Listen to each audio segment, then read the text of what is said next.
Let's begin. What year are we in? It's unclear. What season is it? Maybe summer, maybe winter, maybe all of them at once. So, what day is it? The 8th day of the week. So, neither in nor out of time, we'll quietly watch from the edge of time. The story starts with: the internet is super fast. Technology is ultra high level. People have electric cars and trottinettes. Mobile phones are super expensive and transport is super easy. The rich are very, very rich and the poor are very, very poor. Yachts fly across the sea super fast and people swim across the deeps without a boat. Life is full of lovely bars and loud music, and people love to help each other. Now, two young people live in this country where everything is perfect. The country's name is unknown. Actually, the city's name isn't even written down. Maybe it doesn't have one. These two men have lived for many years without knowing each other or meeting. One is angry, one calm. One is excited, one innocent. And then suddenly, they collide. A slightly short, innocent man appears in a bar one day. Yes, the man appears in a bar. Then a slightly tall, excited man appears.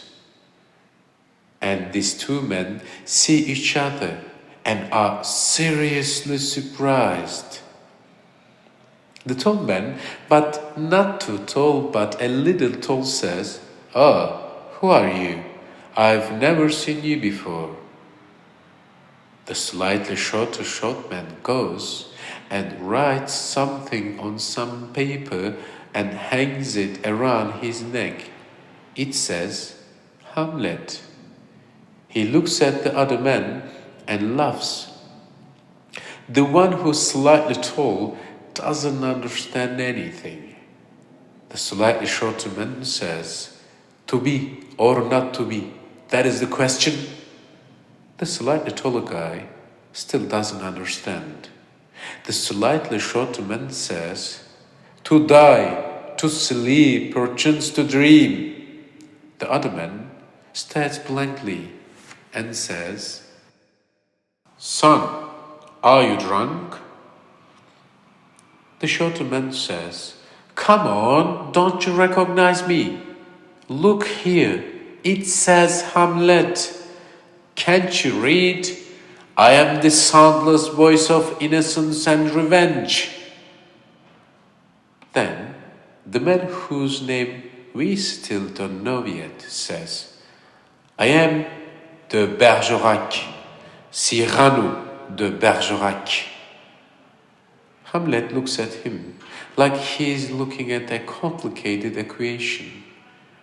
Cyrano gets angry and says, "I am pleased if I displease.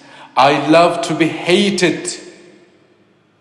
By the way, Hamlet writes Cyrano on a piece of paper or cardboard, I don't know which one, and hangs it around the other's neck. Hamlet, "I am glad to see you well." Our story doesn't end here, I guess. What are they doing here? Why did they meet? Where's the answers to these questions? I mean, really, where's the truth? I mean, seriously, where are the answers? How come Cyrano could meet Hamlet in a bar? Didn't the UK leave the EU after Brexit? One of them is French, and one is Danish British. So, did Hamlet get a visa or did Cyrano? Which side of channel are we on? Or have they met here illegally? Like those people who risk everything, leave their childhood, their lives, their loved ones behind, and carry all their hopes in their eyes. And. That's it? Their story's over? I mean, is it because they've met that is over? Or is it because I said illegal? So if they are really here illegally, then shit, probably the police will take my name too. Ah no, wait. The story carries on. I see something down here. Hamlet and Cyrano ran towards each other.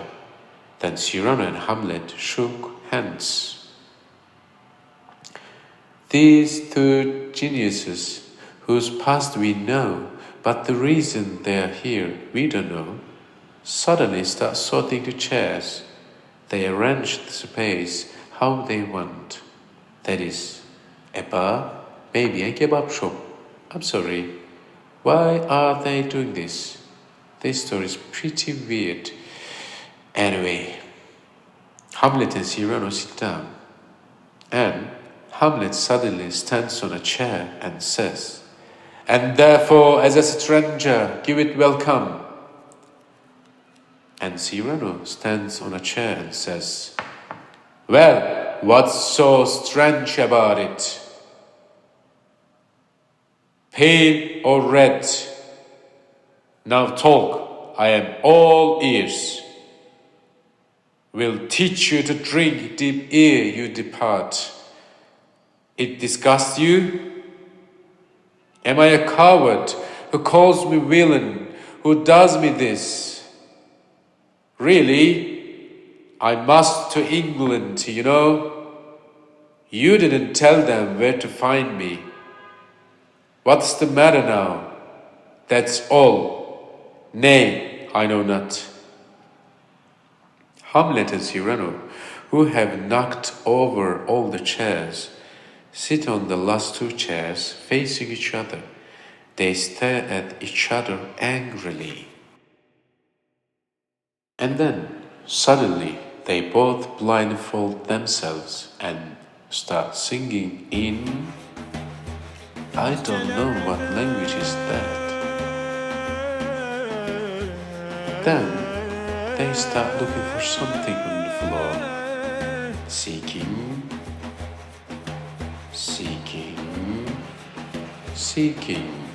And by the way, does that sound like music?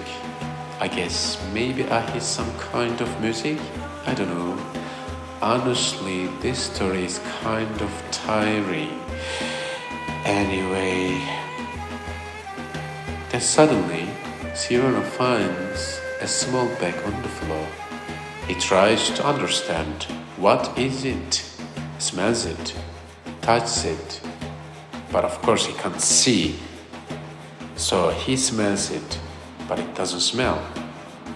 He decides to open it very carefully, like the police with an unattended bag. He opens it, and then they both scream.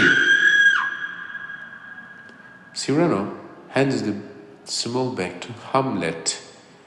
Hamlet puts his hand inside and brings something out.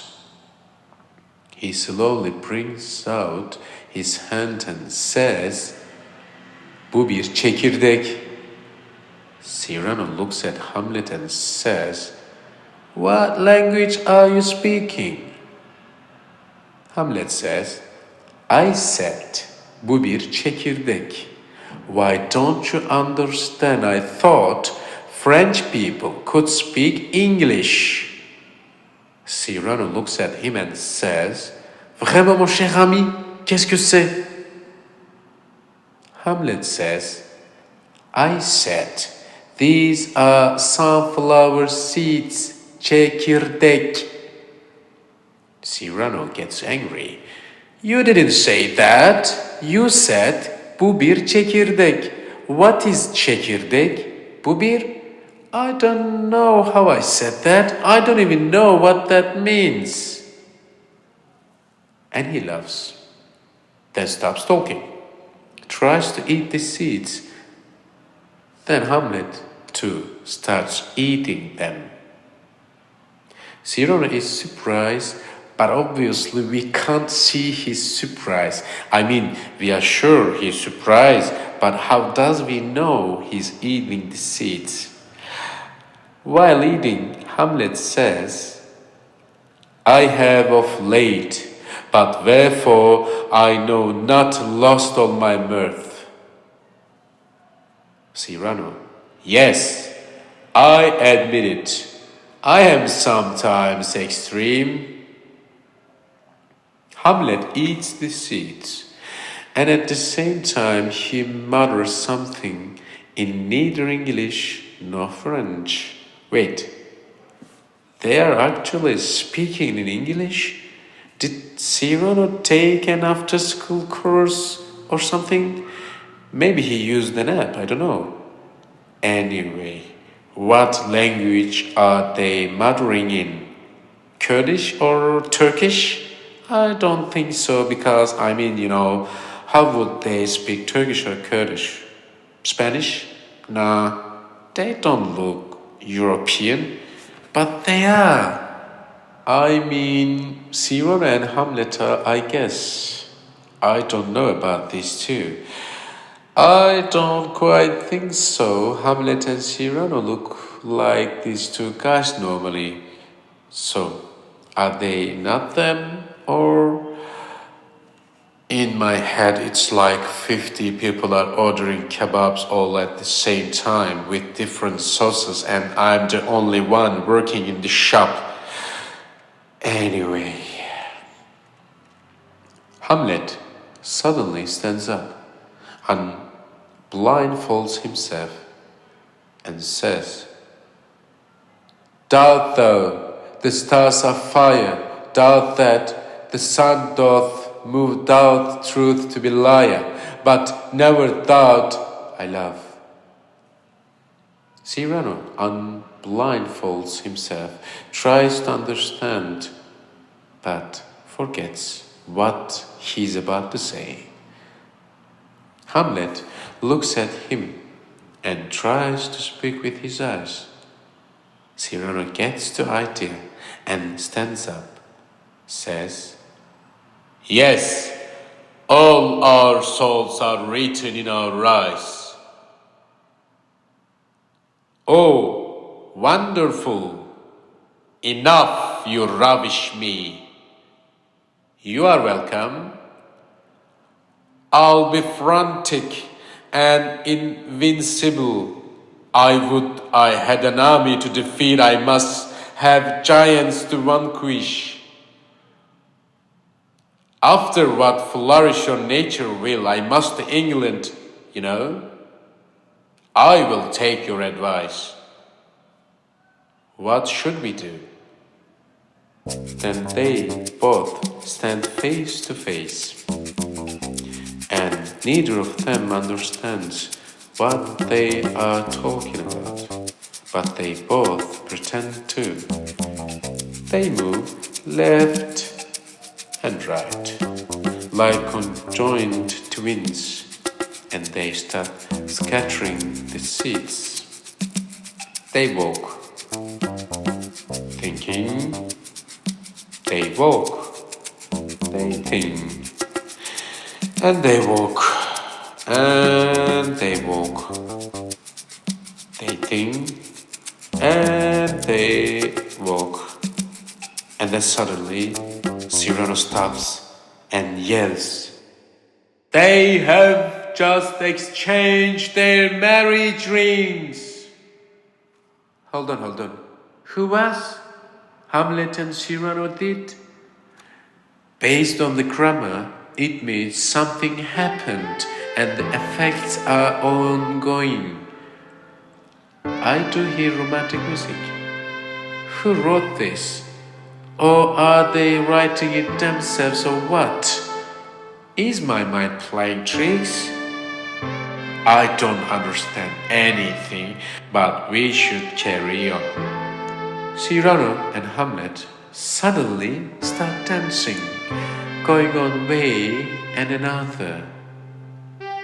Life suddenly becomes beautiful, birds and insects dance. I can't say that the wind flows lusciously through Cyrano's hair because he hasn't got any. So let's say the wind licks his scalp. Then Hamlet stops, looks into Cyrano's eyes, and hits at something to him. Their faces get closer, together really quite close, and they stare.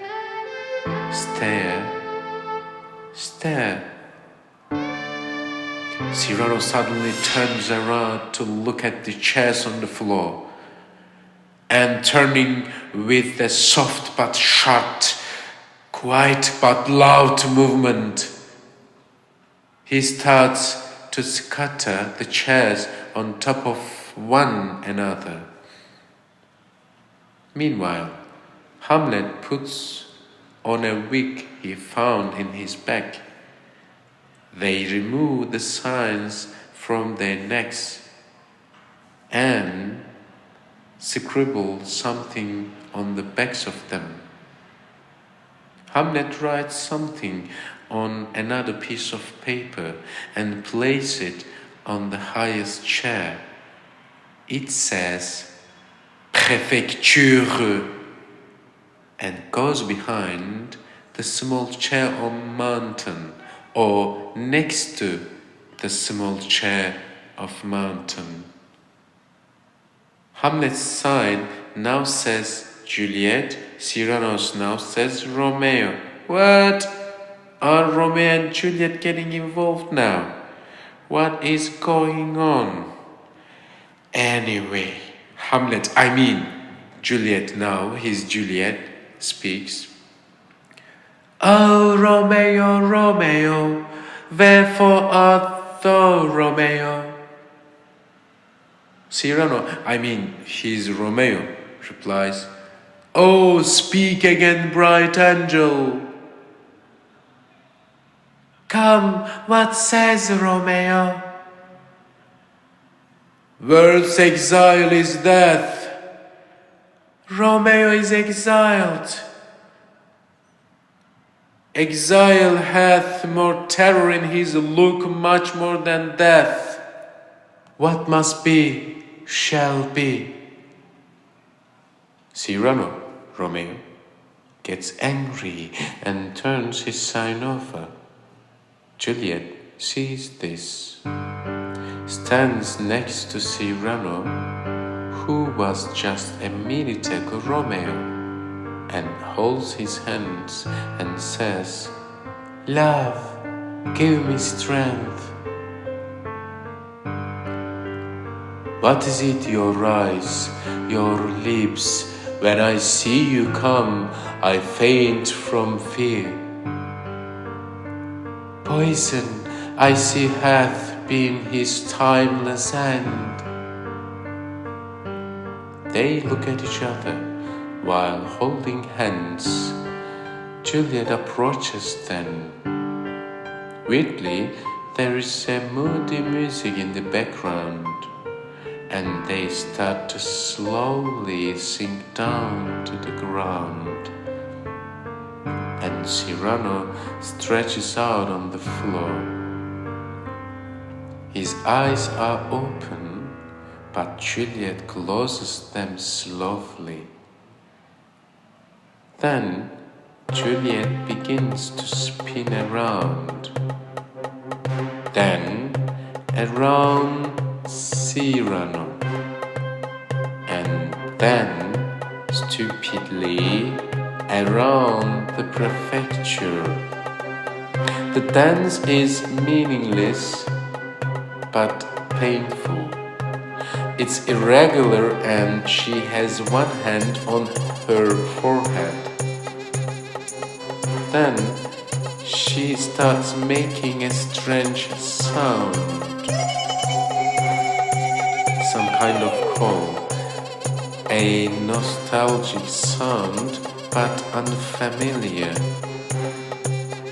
For a while, she dances in this un-European style, this European teenager Juliet.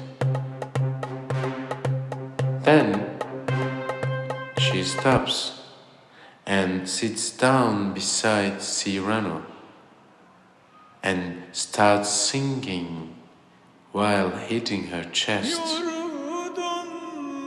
And she does something un-European again.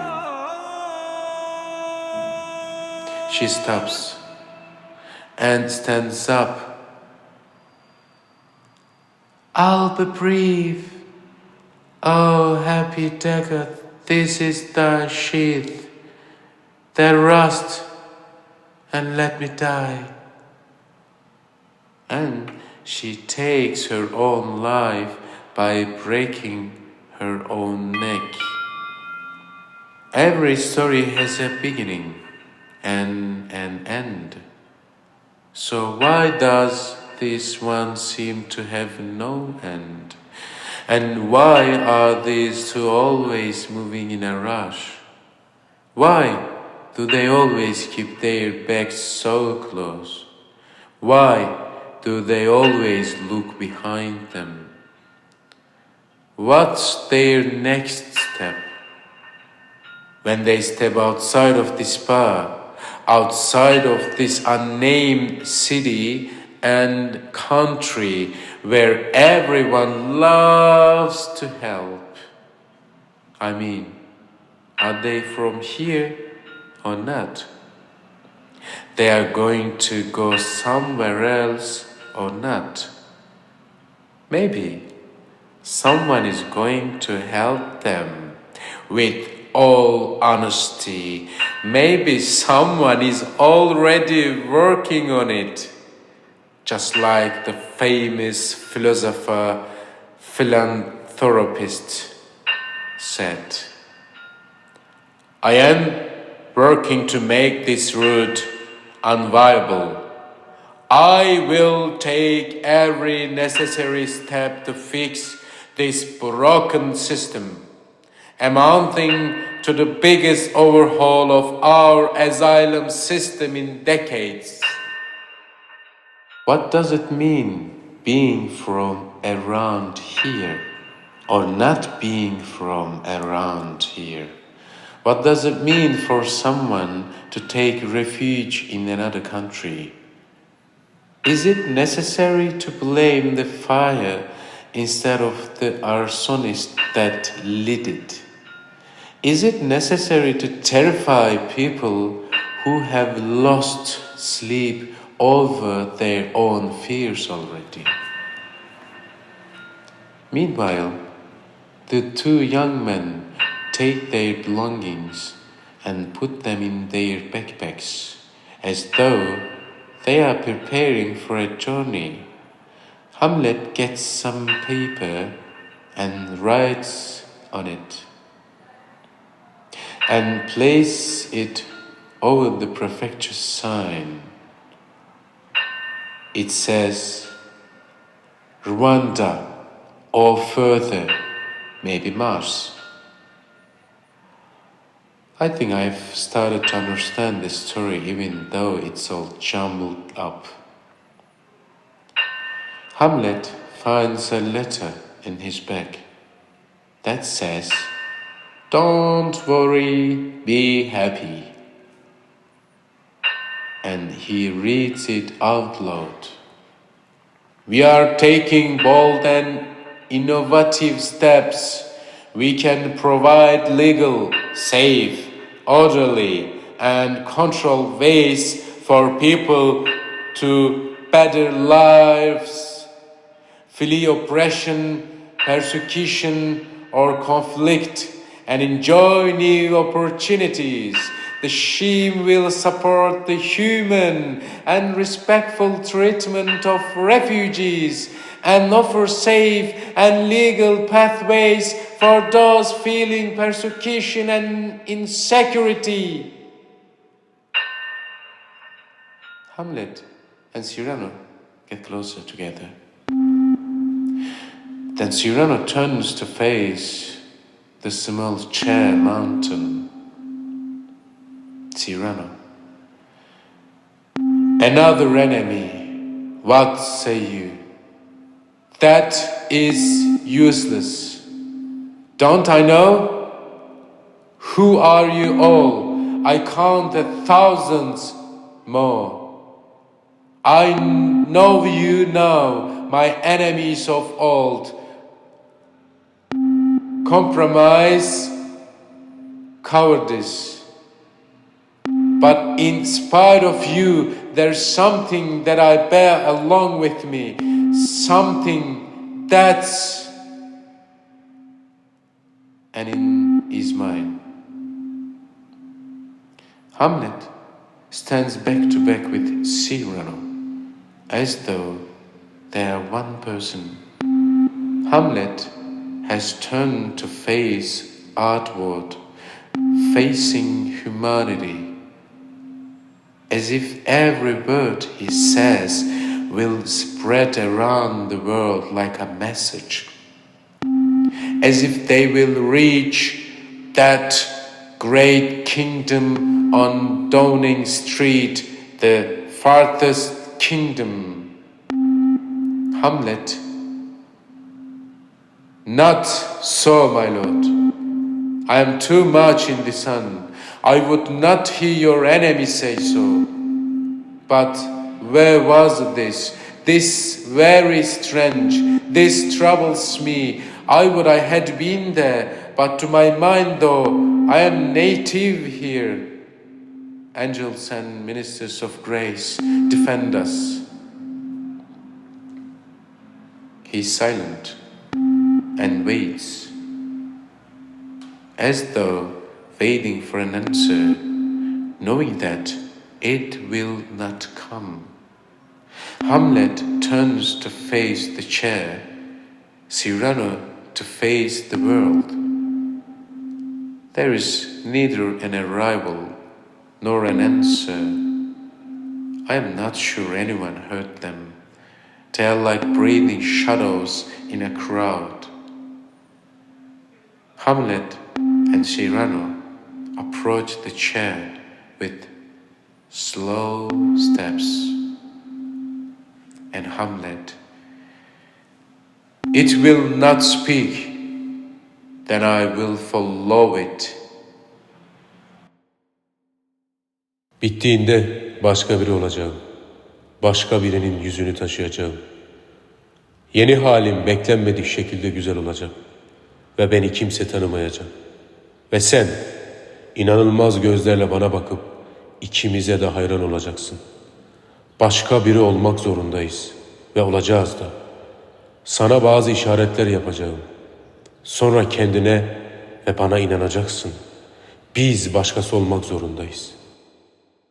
Cyrano and Hamlet set up a table and 3 chairs. They sit down.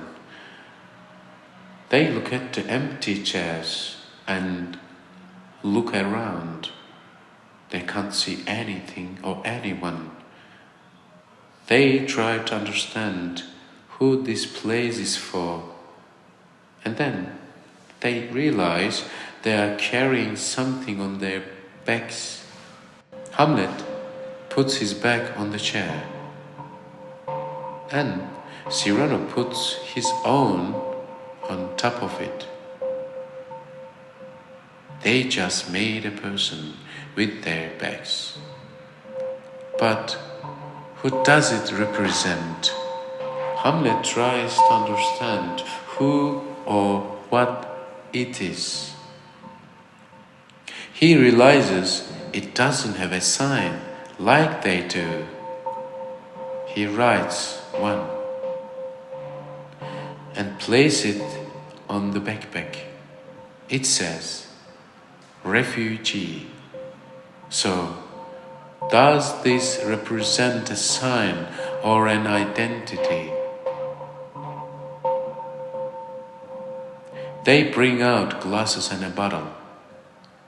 They don't seem to belong to this time. I'm sure they belong in this world, but not from this time. They pour something into glasses. What they are drinking? Wine? Water? Turkish tea? Coffee? Beer? SERHAT takes a sip and says, "The dream of being loved is forbidden me, forbidden by this nose of mine that precedes me everywhere by 15 minutes. So then, I love who? I love? It could not be otherwise. The loveliest of lovely, the most brilliant, the most exquisite, the blondest. Look at me, good friend, and say what hope there can be with such a protuberance. I clearly see the truth, but then, of course, my heart will beat, perchance, at eventide, if, with this nose, I scent the breath of spring, or else I see along some moonlit path a whispering pair of lovers slowly move, and then I think what rapture would be mine if on my arm a gentle creature leaned. I dream, but suddenly I'm brought to sense by what? Alas, my profile on the wall. I have of late, but wherefore I know not, lost all my mirth, forgone all custom of exercises, and indeed it goes so heavily with my disposition that this goodly frame, the earth, seems to me a sterile promontory, this most excellent canopy, the air, look you, this brave o'erhanging firmament, this majestical roof, fretted with golden fire. Why, it appeareth nothing to me but a foul and pestilent congregation of vapors. What a piece of work is a man! How noble in reason, how infinite in faculties, in form and moving, how express and admirable. In action, how like an angel, in apprehension, how like a god, the beauty of the world, the paragon of animals, and yet, to me, what is this quintessence of dust? Man delights not me, no, nor women, neither, though by your smiling you seem to say so. Words, words, words. How easy they are to use, and how quickly they can turn into a crime, into blame. Why do people commit crimes without knowing? Why are they afraid of the one behind the door they didn't even open? Why do people disdain those stepping on unfamiliar ground when they are afraid to even knock on an unfamiliar door? Everyone has a story. A butterfly, a bird, a person. In fact, even the objects around us have their own stories. The swimsuit that floats around you, the shoes that run with you, sometimes on a flat road, sometimes in the mountains. The photo in your pocket that comes with you on an involuntary trip. These have all been my words. But who I am? I have neither presence nor absence. I am neither good or bad. Each time I knock, the door closes in my face. Then at least stop time so I can stay where I am right now.